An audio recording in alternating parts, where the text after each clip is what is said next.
Hello, मेरा नाम है शो और मैंने अभी एक पीसी बिल्ड किया है।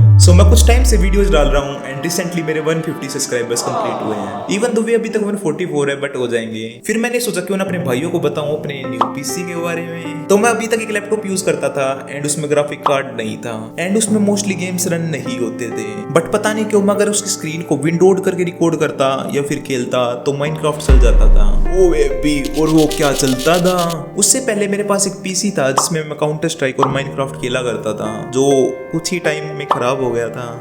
अभी भी आते हैं, मैंने जस्ट अपनी डिग्री कंप्लीट करी है। अब मेरे पास दो ऑप्शंस हैं, या तो मैं टेक फील्ड में जॉब करूं या फिर मैं खुद का कुछ करूं। तो मैंने सोचा कि खुद को थोड़ा टाइम देते हैं और जॉब तो मेरी लगने वाली थी वही। तो मैंने वही किया जो इंडिया का हर बच्चा करता है, पापा एक पीसी दिलवा दो। एंड पापा को नहीं पता था इन सब चीज़ों के बारे में। मैं एडिटिंग, स्ट्रीमिंग एंड रिकॉर्डिंग करना चाहता था एंड मेरे पापा के लिए सारे वर्ड्स न्यू थे। तो पहले तो पापा को लगा कि मैं एम ही बोल रहा हूँ एंड कुछ दिन में शांत हो जाऊंगा, लेकिन मैं उस टाइम पे अपना मन बना चुका था। मैंने अपना चैनल क्रिएट करा, शो एंड कुछ शॉर्ट्स अपलोड करने स्टार्ट कर दिए एंड फॉर सम रीजन मेरा लैपटॉप उनको एडिट नहीं कर पाता था।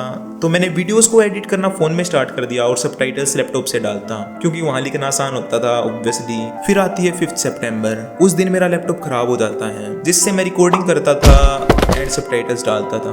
मेरे पास फोन में माइनक्राफ्ट नहीं था, बस वो 19 रुपीज का था बट मेरे को उसमें खेलना भी नहीं आता था। मैंने पापा को बोला उसको ठीक करवा दो।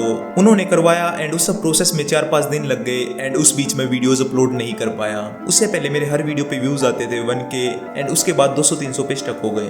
मैं डिमोटिवेट हो रहा था एंड सोच रहा था कि अब जो भी ढूंढ लेता हूँ। तो एक रात पापा आए एंड मेरे को बोले कि तू पीसी लेने की बोल रहा था ना, जा मंगवा ले। एंड मैं खुश कि ओ भाई ये तो मजे हो गए। एंड मैंने पापा को बोला कि पापा दिवाली पे मंगवाते हैं, सस्ता मिलेगा। पापा बोले ठीक है। देन मैंने मेरे एक दोस्त नंबर के साथ बैठ सब देखा एंड डिसाइड किया कि मैं खुद का पीसी खुद बिल्ड करूंगा। कुछ दिन बाद जब सेल आई मैंने सब पार्ट्स ऑर्डर कर दिए एंड डेली एक न्यू प्रोडक्ट आ रहा, मैं खुश।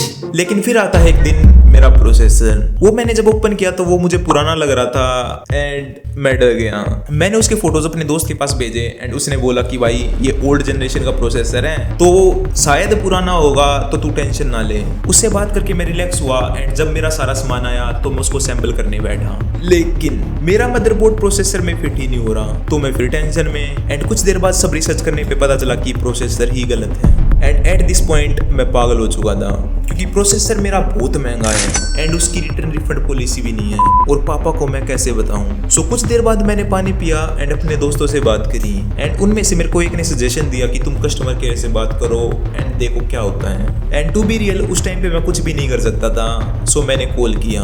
उन्होंने मेरे से कुछ फोटोज मांगे एंड मेरी आईडी का एक्सेस। फिर उन्होंने सब कुछ चेक किया एंड मुझे बोला कि हमने आपकी रिक्वेस्ट डाल दी है बट इसकी रिटर्न रिफंड पॉलिसी नहीं है तो हम कुछ भी श्योरली नहीं कह सकते। एंड मेरे को 5 अक्टूबर तक वेट करने को बोला। बात यह है कि मेरा प्रोसेसर आया था 23 को एंड मैंने बाकी सब सामान को भी चेक नहीं किया था क्योंकि कैसे करता, मेरा सिस्टम रन करे तो करूं मैं। लेकिन मैं उस टाइम पे एक ही चीज कर सकता था जो मैंने की, 5 तक वेट। उस दिन मैंने उनको कॉल किया एंड बोला सर मेरे पास कोई अपडेट्स नहीं आए। बट मैंने जब उनको कॉल लगाया तो मेरे से एक गलती हो गई। उन्होंने मेरे से पूछा आप कौन सी लैंग्वेज में कंफर्टेबल हो एंड फॉर सम रीजन मैंने 1 प्रेस कर दिया जो कि था इंग्लिश के लिए।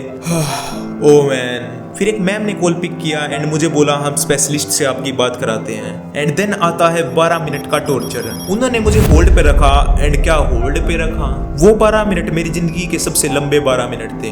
उस टाइम पे मैं बाहर धूप में घूम रहा था क्योंकि घर वालों को तो मैंने कुछ बता ही नहीं रखा था। लेकिन जब मैं उस बंदे से कनेक्ट हुआ तो उन्होंने बोला हाय, मैंने बोला हेलो। देख रहे हो कन्वर्सेशन बढ़ रही है। एंड इस पॉइंट तक मैं परेशान हो चुका था एंड मैंने सब बता दिया उनको अराउंड 45 सेकंड्स में। एंड उस साइड से रिप्लाई आता है sir in which language are you comfortable with. मैंने जस्ट इस बंदे को हिंदी में सब बताया है एंड ये मेरे से पूछ रहा है sir in which language I am comfortable with. मैंने बोला हिंदी। उन्होंने बोला sir I am not comfortable in Hindi, may you please talk in English. And मैं सहम गया क्योंकि मेरी इंग्लिश और बिहार की प्रोग्रेस सेम लेवल पे है। बट मैंने कुछ ना कुछ करके उनको समझाया एंड लास्ट में उन्होंने बोला सर हो जाएगा इंग्लिश में। एंड फिर मैं खुश। मैं इस पूरी वीडियो में इतना खुश हुआ हूं ना, मैं क्या बताऊं। 10 अक्टूबर को आता है मेरा प्रोसेसर एंड मैं लगता हूँ अपना पीसी असेंबल करने में। मैं डिस्कॉर्ड पे अपने दोस्त के साथ बैठा था तो मैं कुछ रिकॉर्ड नहीं कर पाया, बट सबसे पहले मैंने अपने सीपीयू को मदरबोर्ड पे कनेक्ट किया, फिर उसमें रैम डाली, एसएसडी डाली और फिर कूलर अटैच किया, फिर मदरबोर्ड को केस में डाला और फिर आता है वायरिंग का काम पावर सप्लाई से। तुम पागल हो जाओगे इतनी वायरिंग। मैं लगा था उसको बिल्ड करने में 2-3 बजे शाम के एंड मेरा पीसी बिल्ड हुआ रात के 10 बजे। लेकिन जब वो इंस्टॉल हुआ तो सबसे पहले मैंने उसमें OBS डाला, माइनक्राफ्ट डाला, वैलोरेंट इंस्टॉल किया, फिर ड्राइवर्स। बात रही मेरे पीसी की, ये है मेरे पीसी के स्पेक्स एंड मैंने 5060 इसलिए खरीदा क्योंकि इसमें और 4060 में ज्यादा प्राइस डिफरेंस नहीं था, लेकिन परफॉर्मेंस डिफरेंस काफी ज्यादा था। सेम सीपीयू के लिए मैं i5 14 जनरेशन ले सकता था, बट मुझे एडिटिंग भी करनी है एंड i7 12 जनरेशन में परफॉर्मेंस कोर्स ज्यादा मिलते हैं। और ऐसा कुछ दिखता है मेरा सेटअप। और अगर तुम इनमें से कोई भी आइटम खरीदना चाहते हो तो डिस्क्रिप्शन में तुम्हें हर चीज का लिंक मिल जाएगा। और अगर तुम्हें डेली गेम्स की स्ट्रीम देखनी है तो तुम इस चैनल को सब्सक्राइब कर सकते हो एंड कमेंट्स में मुझे कुछ आइडियाज दे सकते हो नेक्स्ट वीडियो किस टॉपिक पे बनाऊं।